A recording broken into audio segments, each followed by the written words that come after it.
আমি যে খুব ঘুরতে ভালোবাসি এমনটা কিন্তু নয়। মানে মাসে ওই দুবার হিমালয়ে চলে যাওয়া মানুষের দলে আমি পড়ি না।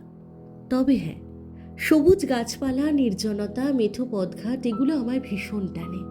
সেই টানেই হয়তো মাসে একবার আমার কাছে পিঠে কোনো গ্রাম্য পরিবেশে ঘুরতে যেতে ভীষণ ভালো লাগে। এই রিসেন্ট আমি গেছিলাম নদিয়া জেলার ইচ্ছেকুঠি নামক রিসোর্টে একদিনের জন্য থাকতে। একটা সত্যি কথা বলবো, যাওয়ার আগে রিভিউ পড়ে আমার একদম ভালো লাগেনি, কিন্তু তবুও আমি ডিসাইড করি একবার এক্সপিরিয়েন্স আমি করব। আমি ইচ্ছেকুঠিতে পৌঁছে বুঝতে পারি ভাগ্যিস আমি রিভিউ দেখে কোনো কিছু ডিসাইড করে নিইনি। যাই হোক, এবার তোমাদের রিসোর্টটার ব্যাপারে একটু বলি। ইচ্ছেকুঠিতে অনেক ধরনের রুম রয়েছে, like tent, samosa cottage, tree house, luxury room etcetera. আমি যেমন ট্রি হাউসে ছিলাম। 1400 টাকা রুম রেন্টের সাথে লাঞ্চ, ইভিনিং স্ন্যাক্স, ডিনার এবং পরের দিনের ব্রেকফাস্ট। এছাড়াও কমপ্লিমেন্টারি ইছামতি নদীতে 1 ঘন্টা বোট রাইড। তো আমার এক্সপিরিয়েন্স যদি জিজ্ঞেস করো, বলবো ভালো। ইভেন রিসোর্টের সার্ভিসও আমার বেশ ভালো লেগেছে। এই ইচ্ছেকুঠির কাছাকাছি একটা নীলকুঠি রয়েছে।